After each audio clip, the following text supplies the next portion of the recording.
So why is it important to identify skills?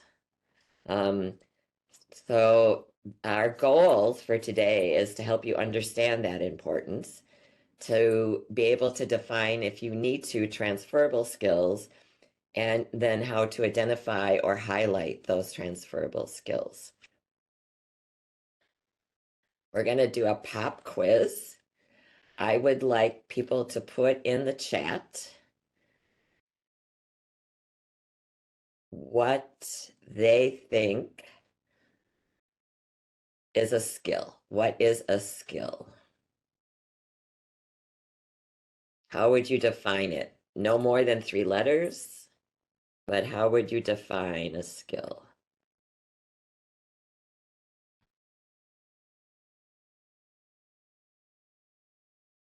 Right there coming in, anything you can do, work talent, communication, what you're good at. What's the chat? Or learn trait, knowledge, people skills, typing, leadership. So, yeah, people have told me what skills are, but what is a skill is anything you can do, right? It's anything you can do, from as slow as insignificant as one might think, to sweeping a floor well, to being able to do the mathematics that are involved in constructing a bridge. It's anything that you can do. All right. Now I want to know how many skills, based on the fact that it's anything you can do, does the average person have? Put that in the text, please. I mean, in the chat.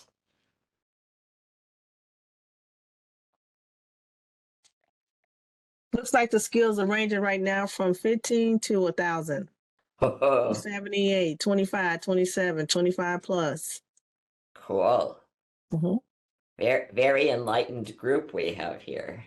Unlimited. Somebody put endless, hundreds. Yep. So between 500 and 800, but I love the attitude that comes with limitless, because if you don't have a skill, you can always learn it, right? I do some teaching at an art center, and they wanted to teach a specific type of class, which was something I hadn't done. So I taught myself and I added that onto my skill base. So the average person has about 500 to 800. So now, how many skills can the average person identify? So take out a piece of paper or type on your screen if that's something that you want to do, and list skills you have. And I'm only going to give you 2 minutes. So list skills that you think you have.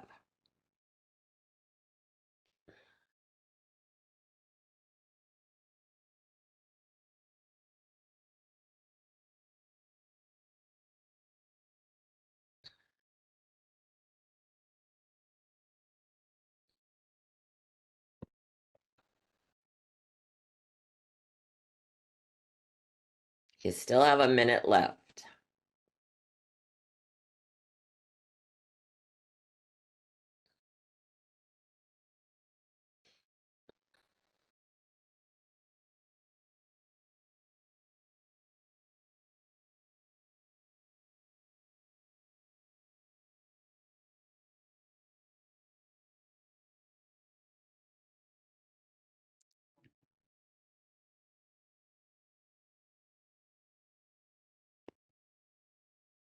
Okay. How many skills were you able to identify, or do you can even just say how many people skills you think the average person can identify? Put that number in the chat. Cool. Whoa.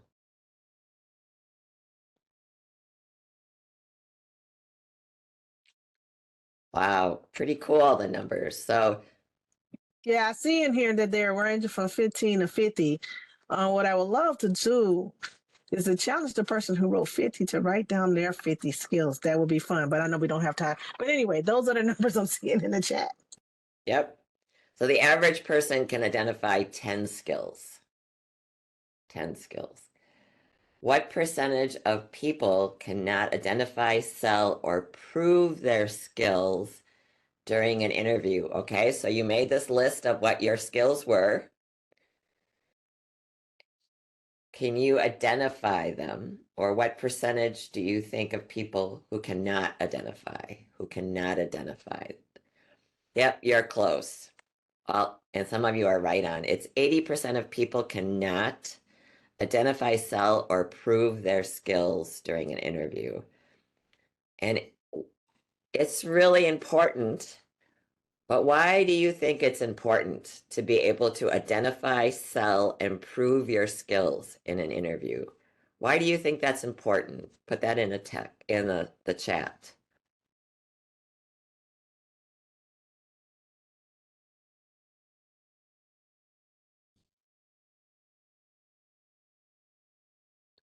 It says marketable, creditable. The employer knows you know the job and that you can do it to prove yourself.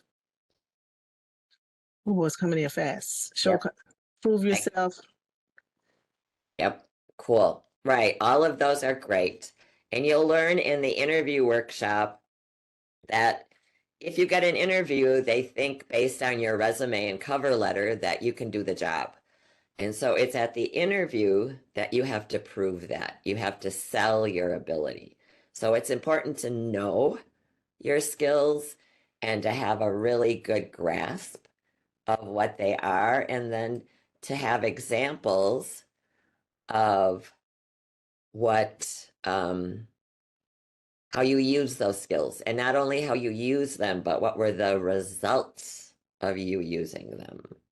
So sometimes it's hard than others. Okay. So where do you think skills are developed? A through G. Which type the letter in the chat? Yep, a lot of you got it right. Not a hard question. It's G. It's all of the above. All of the above. That's where you learn your skills. All of the above. You're all correct. So the most important skill for employers is soft skills or people skills, right? When they're interviewing you, they want to know if you would fit on within the team. Can you adapt? Can you learn? They want to know what kind of employee you're going to be, right? Because as we said earlier, your resume has sold you. Your resume is what got you in the door. Think of it as the commercial that got you to buy that bag of chips and to open it up. Once you open up that bag of chips, you decide for yourself if you like the flavor, the texture, anything else that's associated with that chip. So when you come to an interview, the employer is opening up your resume and saying, prove to me that you can do these things, and prove to me that you'll be an asset to my team. That's what's important. So how does identifying your skills help with your job search? It provides you proves your ability to the potential employer, like what we earlier said. It helps you write your resume and complete applications, and it helps you sell your qualifications in an interview. It's part of the prep for job search, right? When you have on your resume your list of skills, I bet you could list 20, right? And then you have to say how you executed those skills in your resume and what were the accomplishments. But you can't do that unless you know what your skills are. Because a resume should be more than just a list of tasks that you completed. It should be a list of your skills and what you did to accomplish them for the employer. So there are two types of skills. Basically, there are soft skills and hard skills.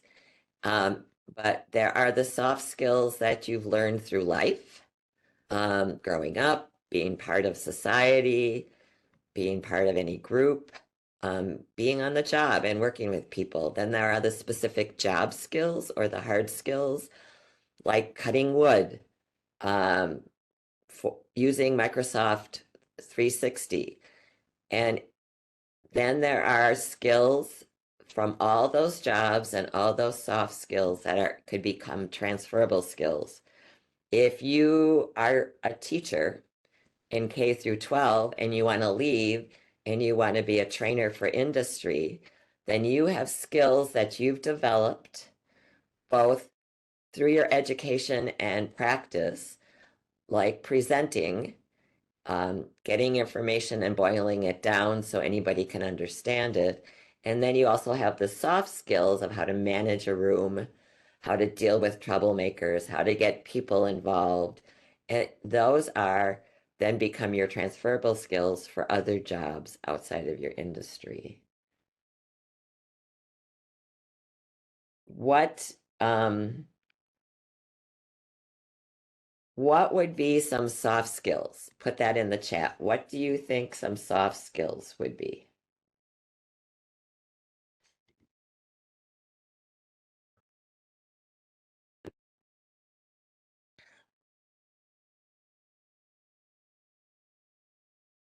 Oh, you can't hear me. I'm sorry. Patience, people building, empathy, communication, negotiation, personality, relationships, compassion. Right. And there's also self-management type skills, like are you flexible? Are you motivated? Are you reliable? Those are also soft skills. What would be some hard skills that you learned on your job? Your previous jobs, your previous experience? Punctuality is a soft skill. Yep.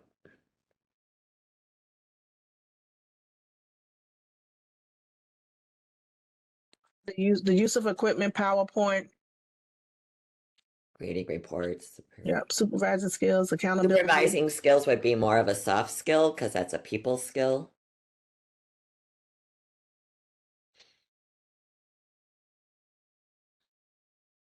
hardware, power tools, Cool. Love power Microsoft, tools. budgeting, writing. Cool. Is anybody who's here today thinking of tra transitioning to another occupation, another career?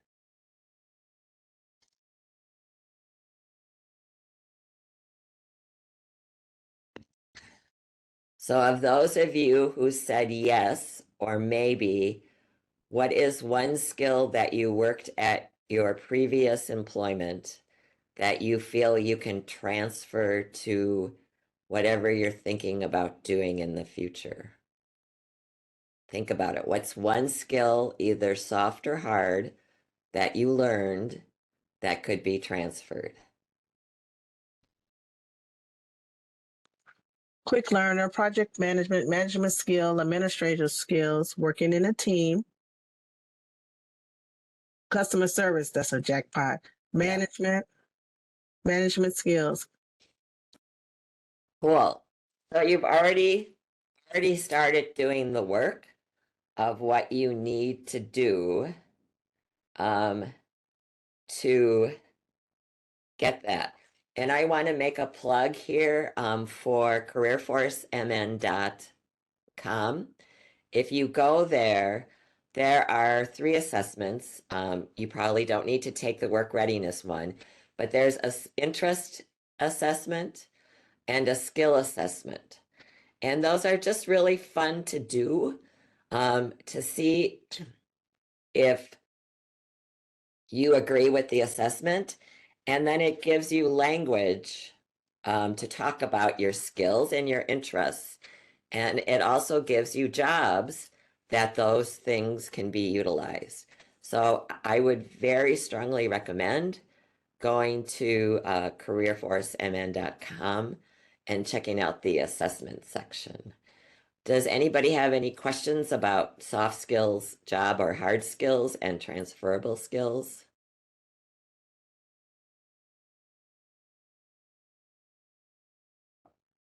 Okay.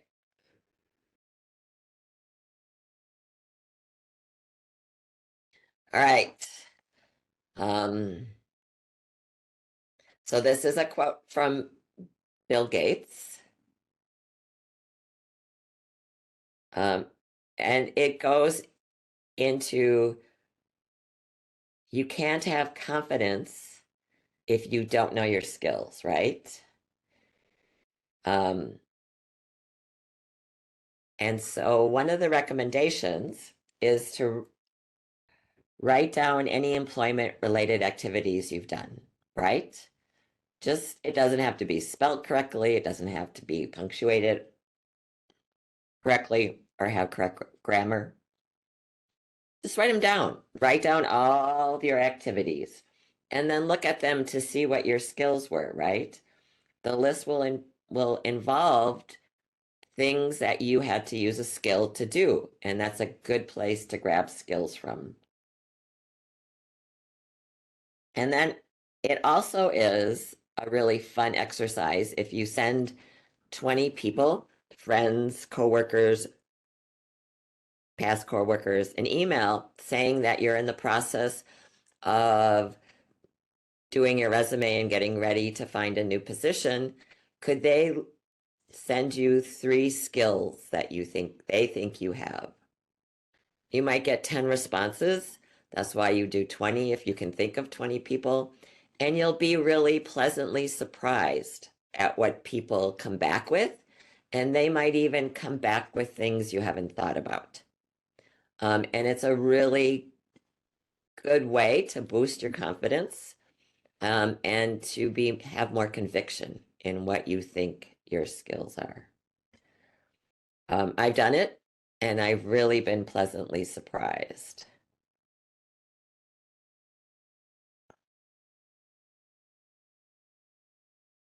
So we talked about the 3 types of skills, the soft skills, the job skills, and the transferable skills. Um, and the transferable skills are important even if you're staying within the same industry or type of job, because every company is different. Every company does things just a little different or wants you to use a different type of skill. So it's good to know your skills and how they can be transferable. And then you need to I hope you understand the importance of knowing your skills. If you take this first step, writing your resume will be easier. Doing your cover letter will be easier. Going to the interview will be easier. Networking to find your next opportunity will be easier. You could do an information interview and ask somebody what are the top skills that they think are important for somebody in X, Y, and Z position. And then you can think to yourself, oh, I have that, I have that. And then you could ask that person, oh, how do I get X skill, right? Because you think you don't have it or you don't have it refined, but you can't do that unless you know your skills. And then we talked about different ways of identifying your skills, listing all your activities at a job, listing all your daily activities. If you're part of a volunteer group, what do you do there? If you have a hobby, what do you do there? If you're a birder or you're a hiker or a biker or some type of craft, what are your skills that you do there? And then you can weave those skills into an interview if you have an appropriate interview question. Very important things. Okay, before we move to the application, Are there any questions about skills?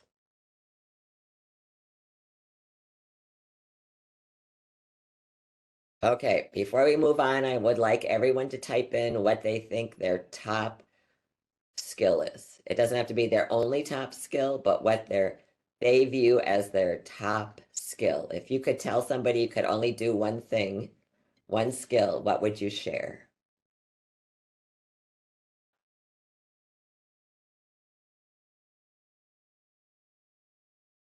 Great stuff, folks. Really great stuff. Cool. So keep thinking about that because most of the things listed can apply to almost any job at all. Also, remember that you have to back it up with an accomplishment. You can't say that you're creative if you can't give an example of how you use your creativity. So keep that in mind as you go forward. All right, so the application, the dreaded application, 99% of the time it's online. The best thing you can do before you even start applying is to have a resume ready and also just to have a list of all your employers, the name of the company, your position, who was your supervisor, do they have an email or a phone number? If you still have the job descriptions, that would be a great thing to have. What your salary was. You could even do salary from start to finish. But all those itty bitty nitty gritty details, you should just have a list of them because you don't need your supervisor's name on your resume or the company's address or a phone number or an email on how to get a hold of a supervisor or someone who can, if need be, vouch that you work there. So maybe it's the HR department. But if you have that all written down, then you don't have to continuously look at it or look for it. Remember to always be positive when you're filling out an application.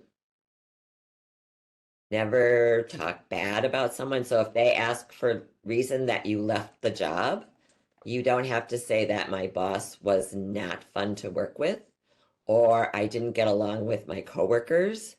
You could say that we didn't, there was a reorganization.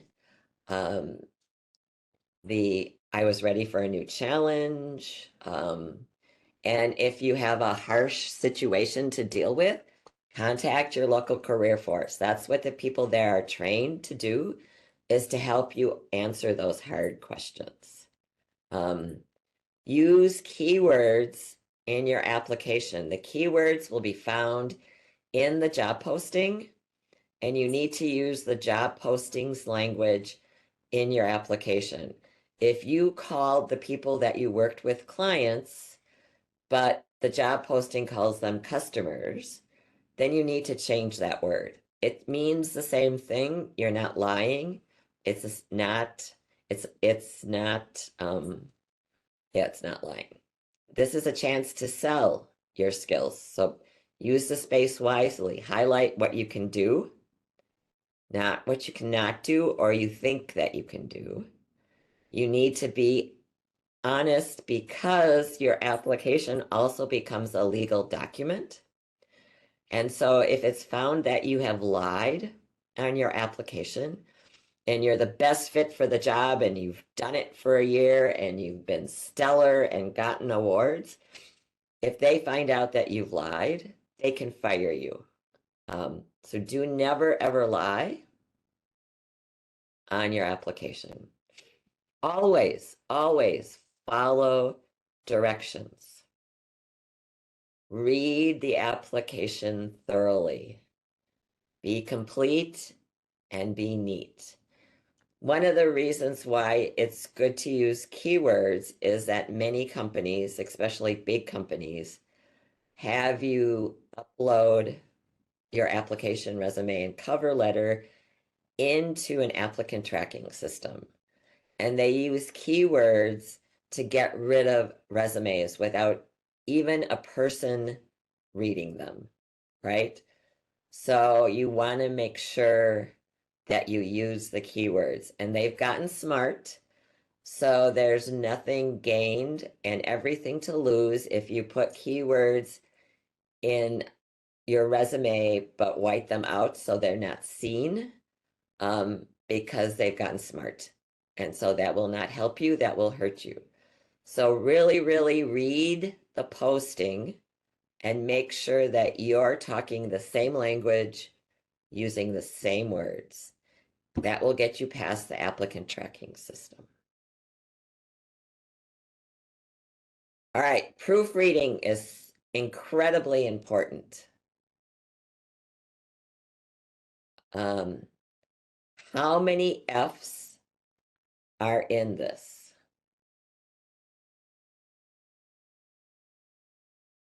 Put it in the chat. How many F's do you see in this statement?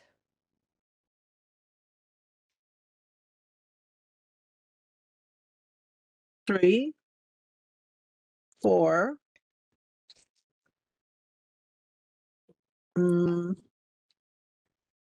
Okay, right. 6. Yep, it's 6. I underlined them. Many people forget the F's in of. It's very, very important to proofread. And after you do a certain amount of applications, you'll see that there's certain things that are similar. So you could have a Word document where you cut and paste, and you could have somebody read those pros. And I just learned about a really cool tool that I will share with you. You can ask Word to read for you. And sometimes when we have it read to us, that's very helpful. I in the search bar on Word, I just typed in find read out loud.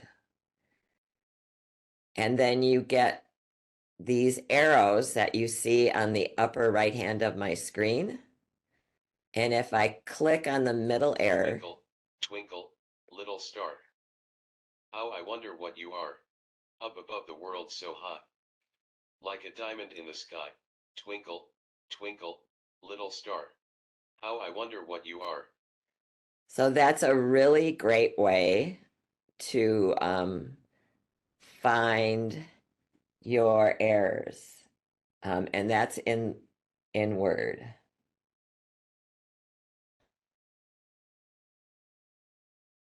Can you see my screen with the files? Lana, is my screen visible? Great. Okay. All right. So yeah, that feature on Word is really, really cool. And sometimes having what you wrote read to you helps you find errors. Outside of your experience, and even maybe more important than your experience, is the proofreading, because nobody will see your experience if you have typos, misspellings, grammar's wrong, punctuation's wrong. It's immediate delete. Some organizations get, yep, reading backwards is also helpful to finding errors. Great suggestion. Yeah. But, if you get 100 applications for a job, the easiest thing to whittle them down is misspellings, grammar mistakes, punctuation errors that are obvious. So you don't want that to happen. You want to proofread. You want to make the document perfect, because that is how you're selling yourself, is through that document.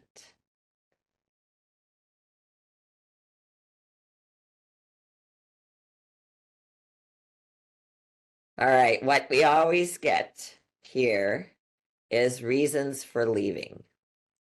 And This is not a place to go into detail. I know from personal experience that some separations are better than others. Some leave a bitter taste in your mouth, some don't. And so if you have a particularly prickly situation, contact your local career force. Have somebody there help you. But whatever you do not want to use negative language. You don't want to say involuntary separation, layoff, company downsizing, company closing, although sometimes those can be worded to be more positive.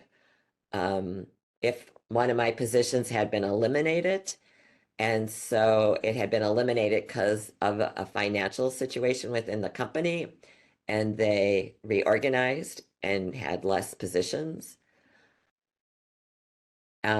So it depends on why you're laid off. And again, I would talk to your local career force, and Lana will be sending out along with a PDF of this presentation, a list of all statewide career force place. So you can go there, you can call, you can email, you can find somebody too. But never write fire. Never write. So instead of saying not my choice, you say involuntary separation or layoff or company downsizing. Sorry, I had that flipped in my head, right? And if it's your choice, you can say resigned or voluntary separation. So what's listed under not my choice are things that you can say. But don't say fired, don't say quit, don't say personal reasons, don't say illness.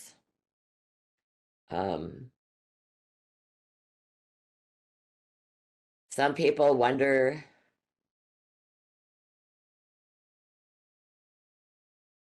they might ask in an interview, but they won't ask on the application why you resigned. So that's something that you need to be ready, right? So don't say unsafe environment because that's talking down about your employer. You never ever want to be negative in what you say about why you left your job. You always want to be positive. Right. And involuntary separation is one way, but it could also be because it was downsized or reorganization. It wasn't the right fit, would be why it would be your choice. Don't put it on your resume. There's no need to put why you left on your resume. Your resume is simply a sales document of your skills. That's why it only has so many sections. And the most important are your summary, your skills, and then how you demonstrate those skills within your experience. What did you accomplish? The sole purpose of your resume is to get you an interview, to get you an interview to be able to sell yourself. Lana? Yes, there's a question in the chat. I just don't want to skip over it and come back to it. Okay. And it does say, do you recommend putting on the resume why you left your job? No, do not put that on your resume.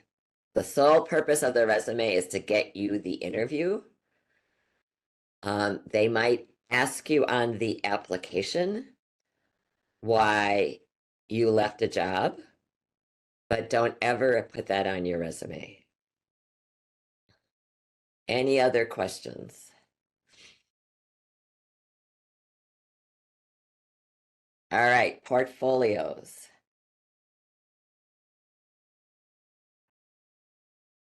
A portfolio is not just for artists or musicians who are also artists, but it should include your resume, your cover letter, a reference sheet. And you don't need to submit on an application a reference sheet if they want it.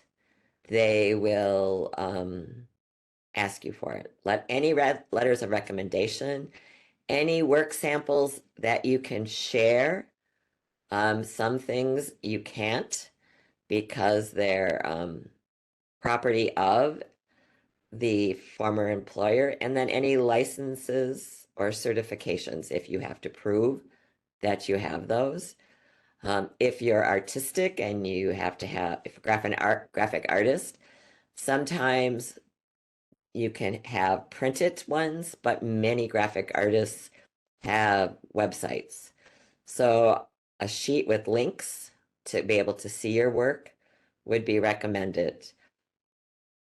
Nowadays, quite a few, at least first interviews, if not second, are virtual. So there's no reason to share this information in a paper copy, but it's good to have it accessible. So I would always recommend, besides a printed copy, you have a digital copy because they might ask you to send it.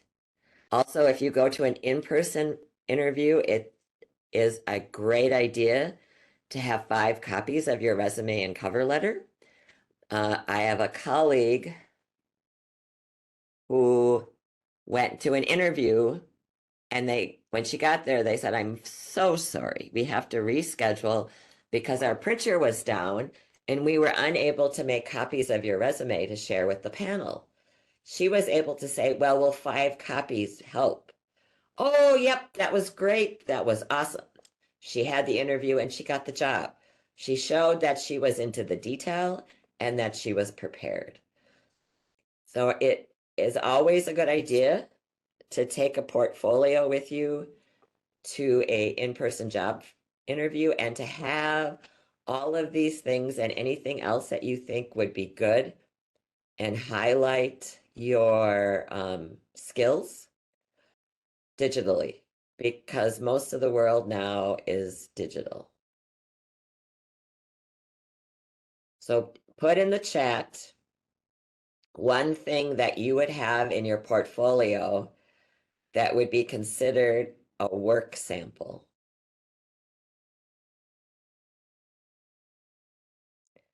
What kind of work sample could you have that you would put in your portfolio?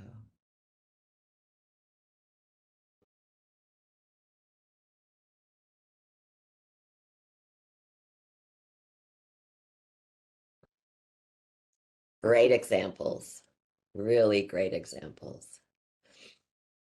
All of those things would work, would be wonderful things, wonderful documents to have. Oh, I was saying it, but you didn't hear me. Sorry.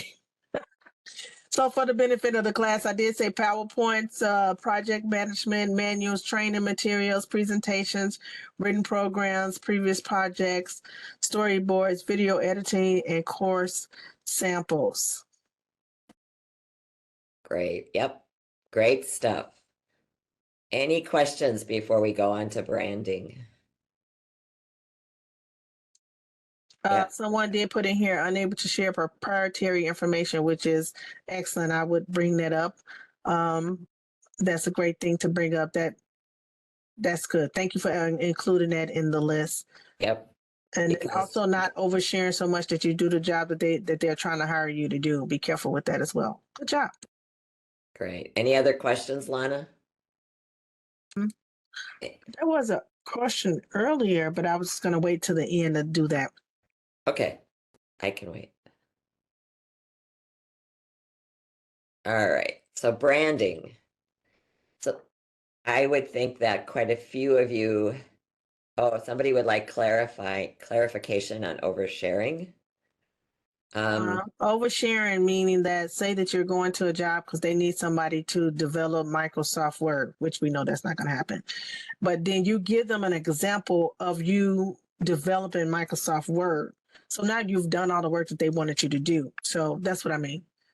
Oversharing. You don't want to do the proprietary information as that somebody mentioned in the chat, but you don't want to like do the complete job that they're trying to hire somebody to do.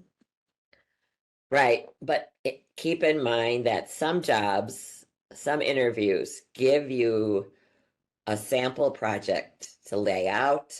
How would you organize and get this project done? If you're a welder, they might have you come in and weld. If you're a trainer, they might have you come in and teach a session, or they would want to see a PowerPoint. They'll give you information and say, how would you present this? So that's not necessarily part of a portfolio proper, but you need to be prepared to do that. And also, when you're filling out applications, you should be conscious that some jobs, and the state has quite a few of these, that ask a question. So you fill out the whole standard application information, and then they have what they call screening questions. So they'll give you a question like, give us, how would you organize a hiring event at our location? What would be the steps? Or what is important to you when you're thinking about, if it's an HR position, thinking about hiring someone to fill a position, right? So they'll ask what's called screening questions. And most application processes have those at the end, and you can always save a draft of your application. And then you can answer the questions and proof them and have someone read them and then get back and pick up where you left off. But because that could happen, it's a reason not to wait till the last day to apply for a job.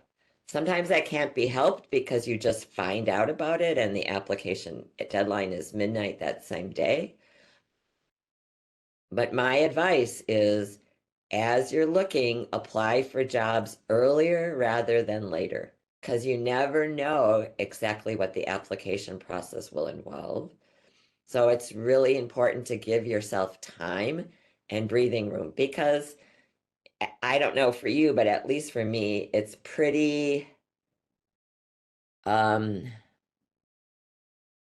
bizarre, pretty nerve-wracking to do all this. Somebody asked why applications ask about gender and disability. If those questions are on there, they're not shared with HR or the hiring manager. It's a way to collect statistics for the government. It has nothing to do with you getting or not getting the job. By law, federal and state, that information is not shareable with the hiring team at all.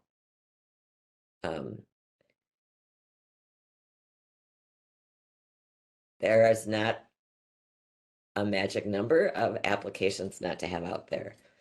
I have even had interviews lined up or waiting for a second interview and have still been applying for jobs because you just don't know what's going to happen. It's that old adage, you don't want to put all your eggs in one basket. So even when I was looking for work, I always was continuously looking for work. Even when I had interviews lined up or second interviews, I never counted on that being a sure thing. I always continued. The question is more, how many can you handle? How many can you track? How many can you keep organized? Because you're going to need to know what the position was, what resume you used, what cover letter you used, and how you followed up on it. So you need to figure out what you can handle and do a good job. Sending out 10 applications or filling out 10 applications a day and them not being a quality product will not serve you well. If you fill out 2 a day and they're quality, that's so much better. And that will serve you better in the long run. So you have to take those things into consideration. So part of your branding is your resume. And we help people with their resumes, or you can get a template for your resume, but your resume communicates something about yourself. It has white space, it has definable sections, it's spelt correctly, grammar's correct. It's laid out for speedy reading. As much as we agonize over producing these, they are read for under a minute. So part of the branding of a resume, which you'll find out in the class, is white space and readability. But then a cover letter is a cover letter is a cover letter, right? We don't give it as much thought, maybe, or we don't think the layout is important. We don't sometimes realize that that's totally part of our branding, and we need it to look like our resume. We need it to reflect us and what we do and don't want it to say, because it's all part of the package. And if I was to have a reference sheet that I could supply when requested, it would have the same header as my resume, as my cover letter. Think of it as your total package. All right, we have 10 minutes for questions.